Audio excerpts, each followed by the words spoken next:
Evo Japan that one time he won the whole thing.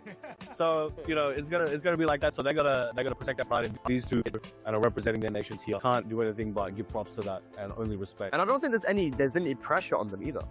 I don't think there's any pressure on Tibetano or on Brook to make top 8 or to even like win the whole thing. And that's gonna help them. I mean, this is it. We want to see upsets. We want to see surprises.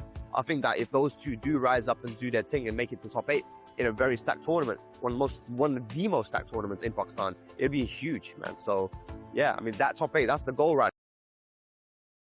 there. And maybe win the whole tournament. Who knows?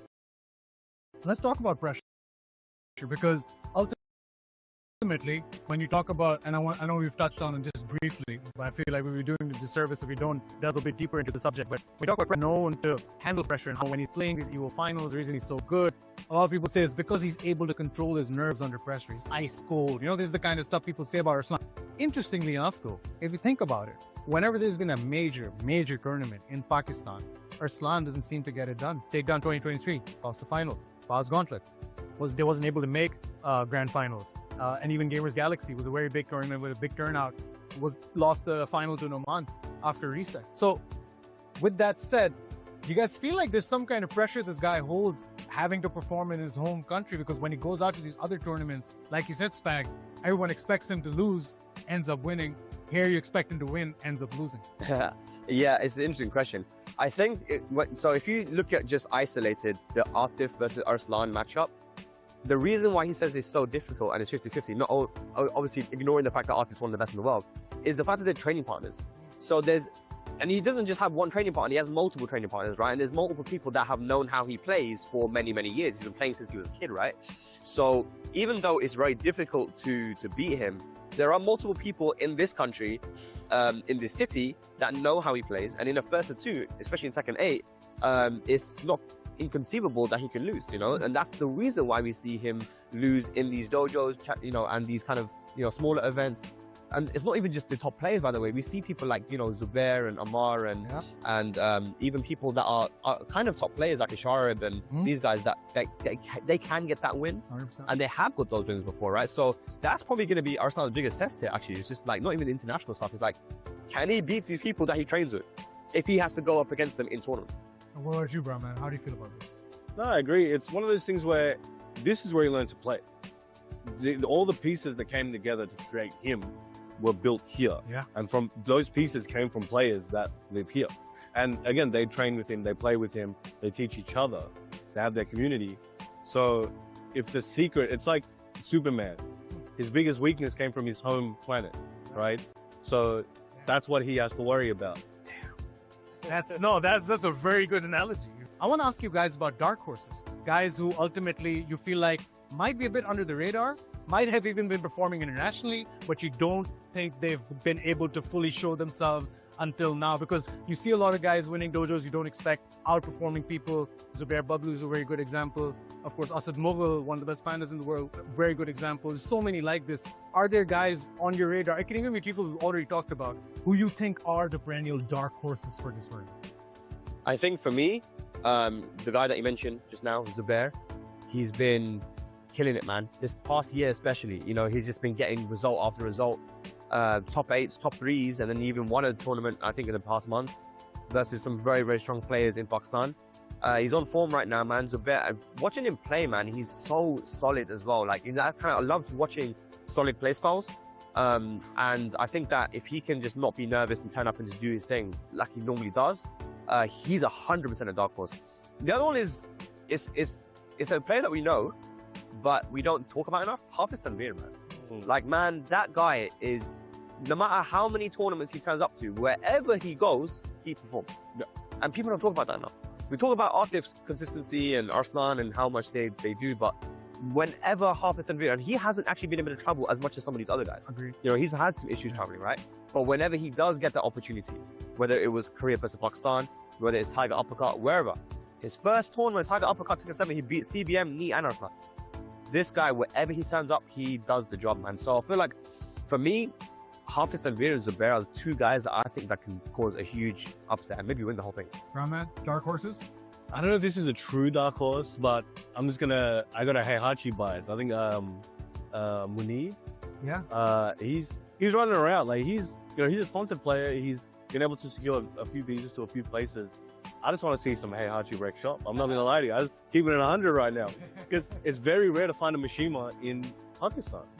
There's very few. The first one comes to mind is obviously Abid. Yeah. Abid, he hasn't really been able to dedicate and perform in the game for a few years now. I think he was really peaking in Tekken Tag 2. Yeah. And, going a bit far back here, but obviously a little bit in Tekken 7. But, Mishimas are very rare. And I think that's where, if he can lock in on that, there are a lot of weaknesses to exploit in a lot of the players that don't have the exposure to that certain types of Mishima play. So I'd like to see that. And one of the young guys, Usama Abbasi, right? Oh, yeah. We've seen this guy, he's traveled around a bit. He hasn't been able to go out too much for a while. I want to see like a return arc where he was cooking low key. Yeah. Like he was staying here cooking, meditating, time skip, arc. He got some sage fouls or something. And now he's just going to come back and just wreck shop. I want to see that as well. So they're not the biggest dark horses, but I think both of these players have the potential, and it would be a great storyline to see them come back. And even making top 8 at this would be a monumental achievement, right? So just making that top 8, that just gives us as much matches from them as possible. That's what I want to see. What do you think, man? I mean, you've been keeping your eye on the scene a lot. I mean, are there any names that stand out to you? I was going to say Kashi Snake as well. He's a big menace. I would honestly say Sharp, because just based on his performance at Baaz Gauntlet 2, I mean, granted, it wasn't a fully loaded roster of people who came out to Karachi for the Baaz Gauntlet 2 Karachi qualifier, but just the way he was performing and the way he was just so resilient throughout that tournament, able to, even in the Alyssa mirror, able to handle that. And I feel like, again, one of those guys who hasn't been able to get a chance to travel as much as the other guy. I feel like we can say that for 95. So this tournament, but I feel like Sharp is one who we definitely need to look out. Apart from that, like you said, Kashi Snake, again, somebody who, when he really zones in, is somebody who can get it done, but he has a tendency to start clip farming. Don't do that. Don't do that. You can't do that in this game, man. Don't be clip farming a takedown. But Old Hachi, we're talking about it. Who doesn't love Old Hachi? I want to talk about another character as well. Armor King just came out. And that's very interesting. So tell me, boys, as the expert, how do you think that's going to impact this tournament? Man, I honestly don't think it's going to impact the tournament that much, man. Armor King is an interesting character because he's fun. I think they've done a great job with this character, honestly, releasing this character, because it's kind of in the direction that everybody wanted. Like, he's got clear weaknesses and he's got clear strengths. His combo damage is really good. His whiff punishment and block punishment are really good, but he's very susceptible to lateral movement. I think, there are moves that you can abuse if your opponent doesn't have really good reactions, but people here have really good reactions. They all play offline. We're playing online in Pakistan, man. So it's a character that I feel like is not going to be utilized probably, unless maybe just in a couple of sets here and there, you might get a surprise Armor King pick. But in my opinion, it's not going to make a huge difference. Who are you going to see a lot of? And if you want to talk about Armor King as well, yeah. I know. Yeah. That's what we're going to see a lot of. That's what surprises me. Sorry, every time at dojos as well. You'd expect that, right? Especially if Pakistan dojos, you'd expect a lot of Ninas and Annas, a lot of guys who want to emulate Arsana. You don't get a lot of that, but you think that's going to happen? Well, I think half the players here, like in Tekken 7, half the players had a pocket Akuma. I think at least half the players have a very strong pocket Ana, like that would probably take out some world events. But maybe it doesn't work here because we brought up Kashi Snake, right? Now he's an anomaly right now because games at least it was very rare to see a Pakistani Jack. Yeah. We have I'm completely going right? He represented the 2009. So we gonna wait. I think half these guys weren't even born yet. Stone Age. Yeah. But it's even back then it was very rare to see Jack, because Jack was one of those characters like, if you're a good Pakistani player, you were not losing against Jack. It didn't matter if it was Saint, Anakin, did not matter, right? But I think things have changed a little bit. Jack has changed, and now Kashi is like, yo, there's something here with this Jack right now, and we're seeing, and he's doing work. And he traveled as well recently. He got some work in. He went to Saudi Arabia, did really well at the Last Chance qualifier. That was crazy to see. And most people never even heard of him before. Exactly. Like, I used to see him quite a lot on the YouTube VODs, like from the game cafes back then. When they were playing the coin matches and stuff like that. I used to see that. So I would like to see him kind of do well, but it's one of those random characters. Okay, you didn't expect to see this guy. He might make top 8. I would not be surprised. But I think regarding the Ana, I think they'll have one. Whether they bring it out is a separate matter because I think it depends on who they verse. I'm trying to think who's the Pakistani character right now because before that it was we had a lot of Dragonauts. Then we had Akumas back then, things like that. I wouldn't be surprised to see a lot of Claudius this tournament. That's the interesting thing. So many players from around the world, including Book and things like switching to AK, switching to Claudio. And I would like to see what the Pakistani take, besides obviously Hafiz and things like that. We might see different styles that could be implemented and learned from around the world. I think there's so many characters that are so viable in this game. Yeah. That's probably why it's hard. Yeah, there's no one character. Yeah, I think of the roster right now, and I'm like, obviously Anna's the first one that comes to mind. You got Asuka and things like that, but I just don't think Asuka's a very. On paper, it seems very Pakistani style, but I don't think in reality it lends to what they want to do, at least at a stylistic basis. But I wouldn't be surprised if we see a lot of them. But I know we're not going to see Mishimas. That's all I can say. Yeah, our Christianite. Truly. Plus, that seems like quick question. Is Atif pulling out the Brian? Oh man, Atif, right? I want to see it. I was screaming it. You know what I love about Atif is that he's very honest, man. Yeah. Like, why would I play this character or that character when I have this character, right? So if he's using Anna, honestly, why use anyone else? And especially in his hands, he can play literally every character in the game and win tournaments. But I think that he just even though he can do that, he will stick with the character that gives him the highest chance to perform, and that's why he's so consistent. So I think we're going to just be seeing that Anna from him the whole way through. 100%. Gents, time flies when you're having fun. We're already past the 20-minute mark, so I'll pass it over to you guys in case you have any final closing thoughts with people watching before we start today's show. Rama. You put me on the spot there. Yeah. It's a real pleasure. I've only ever received love and a little bit of hate from Pakistan with my jokes out there. Team Korea sometimes for some reason. But yeah, much like the Pakistani community is so passionate, so skilled, and just the love for the game for a lifetime, and they're never really expecting a return. It's just, I love this game. I love my community. And those are the people that the pre of the crop and the community to develop, and it's like this to exist. Big shout out to the boss and everyone involved, the whole team. There are like 100 people here making this happen. So please, thanks to everybody, and we appreciate everyone who's come to compete. All you guys, crazy hard work. Spent borderline over a decade building up the international perspective of times where they get, and I hope it's the first to take an A. Spagalicious, closing thoughts? I don't know how I can follow from that, to be honest. That was really good for Rama, but I know right now there's like probably about 100 Pakistanis that are saying, shut up and let me just get to the tournament. Please, that's what's been taken. So all I'll say is thank you, Baaz, all the organization team for bringing us down. It's an honor. It's amazing that we even have a tournament like this, and of course we've got record number of participants here for Takedown, man. So I'll throw it over to you to start this tournament, man. Ladies and gentlemen, the biggest challenger event of all time, Pakistan's biggest esports event, 2.5 million rupees on the line. We also got Fatal Fury this week, and especially on Sunday, you will be seeing the top pay. We got cosplays here in the arena, a lot of fun stuff in the arena as well. If you still can find tickets, I doubt you'll be able to by the time you see this. Do get them. Otherwise, tune in here. Baaz on YouTube, Baaz on Twitch, Tamasha app, Myco, wherever you're seeing us. Thank you for joining us. And without further ado, ladies and gentlemen, one more time, welcome to Baaz Takedown 2025. Ladies and lads, welcome to Pakistan, welcome to Lahore, welcome to Takedown 2025, the biggest challenger event of all time, record-breaking stuff here, ladies and lads. But here we go, man, we're in Pakistan, 500 plus players from this beautiful country, one of the strongest countries in the world for Tekken, as well as a little bit of internationals there as well.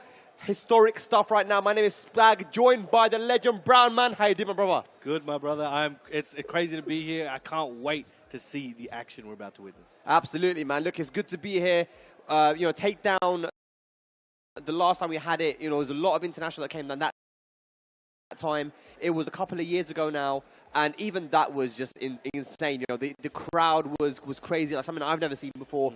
And Takedown 2025 has only just gotten better. Like the preparation these guys have put in at the Baaz Corporation. We should have to give a massive shout out to them for all the work that they put in. But man, I'm seeing the venue right now, man. I'm seeing people now slowly start to come into the venue now, and the crowd on a Friday, a packed crowd here right now. It's crazy. I've seen like less people at a full Saturday tournament. These guys are just here for like the 3 hours on the Friday. Tomorrow's like 12 hours. Sunday's like 6 hours. Like this is just the beginning, and I'm seeing hundreds of people here just ready to just go crazy. Yeah. This is your first time in Pakistan as well, right? Yes. So, welcome to Pakistan, it man. took a long time, and I'm glad to be. Thank you for the Pakistani community always showing me love, and it's perfect timing to finally come here for one of the biggest TWT events of all time and the biggest challenger event in history. Yeah, I mean, let's talk about it as well, man. So, Pakistan, Pakistan, Korea, they got a massive rivalry. Of course, there are no Koreans this time. But what we do have, we have international representation from Europe and, of course, Southeast Asia. We've got Book and Tibetano. And I believe Tibetano's going to be playing today. And Book, I think, maybe. Maybe both going to be playing today. Or is it Book tomorrow? I think it's Book tomorrow. So what we're doing is we're going to have pools today and tomorrow. Of course, we're just going to do one pool now. So it's going to be a little bit of a short day today. But, just getting you guys ready for the main. Yeah. Stretching, right? But we do have Arslan Ash, coming off that 7th Evo win. He's going to be playing today as well.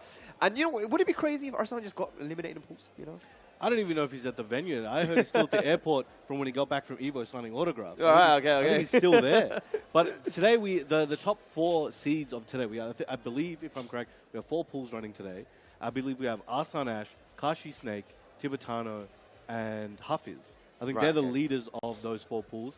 Those are crazy names. And then you look through the rest of the pool and you're just like, there's like killers everywhere that you do and you don't know. And I think 100%, I think it goes without saying, we're going to see a lot of upsets this weekend. Yeah, man, look at that crowd though, man. I told you, I wasn't lying, that the crowd is building up now and the pools are underway as well. As you can see in the background there, the matches have begun for some of these pools. But yeah, man, the names you mentioned, those are people that you expect to get really far here. But man, the local talent, I feel like in the last year, Brown, man, these are players that we saw in the pre-show. We kind of touched upon it briefly.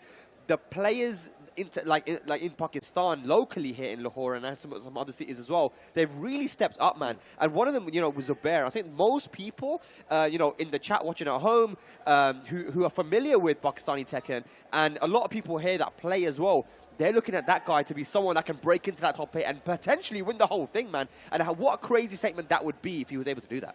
I think a lot of people, as you mentioned, like some of them don't know, some of them do. If you've watched the Pakistani tournaments as of the last few months, you saw Zubair just go up on an absolute tear and start making a name for himself. People knew him here a little bit, but after his achievements in those recent tournaments, especially against Arslan Ash and the likes of him, he's really set a name for himself. And you yourself, you're like, you've put a lot of faith in him now, and I would like to see him completely upset some of the world's best, and he could secure himself opportunities. If he can perform well here, you never know what might be knocking right after. We might see him on the world stage. Well, we could say that the EWC has just announced that they are going to be having Tekken for another year, right? So I think if you're a sponsor out there watching, if you're a big team out there watching, this is a tournament that you want to probably keep an eye on, because of course there's a massive sea of talent here, and you want to see who can actually become the cream of the crop, who actually makes it into that top 16, that top 8, and who ultimately takes it. Atif, of course, is our defending champion, and he was against Arslan. I think he might have even reset the bracket if I remember correctly. I don't know. It was a crazy grand finals back then. Those guys are always 50-50 when it comes to who's actually going to take it. But a lot of people are expecting again that those two probably make it into the grand finals. And anything other than that, must say that probably is an upset. Yeah, arguably, again, with the track record they have, but wouldn't it be amazing for Atif to regain his championship or retain it, and in addition to that, once again, break the quote-unquote second-place curse, right? Yeah. And against Arslan Ash. But as we've mentioned before, you saw the pre-show, we saw some really good questions being answered over there. Yeah. We might, I personally, look, I'm biased for the John out here, you know what I'm saying? I want to see the John. He's been one of those players where people know him for King, but he's got so many other characters in his pocket that he can use really well. Like, he used Hwarang recently at a dojo just to kind of mess around. He did pretty well. Yeah. And he used Hwarang at the Saudi versus Pakistan as well, was doing work with that. And historically, and I love bringing up Heihachi because there's not enough Heihachi talk around here. He was, in my opinion, one of the best Heihachis on the planet in Tekken 7. People didn't even know that existed, in him. He was crazy. I was learning tech from him. I was like watching the match, oh, yeah, I'll write that down. Yeah, okay, cool. I'm going to take that one. But here we go. The music has kicked off in the venue. That means the show is about to begin. We have the first match of the day. Oh, let's up. just get it started, man. Yo, We got Anna what already. did I say? What did I say yesterday? What did I say? Yeah. It didn't take long for us to get our first Anna. We're going to be getting a lot of that character, I feel like, over this weekend, ladies and lads. But here we go. The first set of Takedown 2025 here, live from Lahore, Pakistan, the biggest challenger event of all time. And it's Anna versus Jun.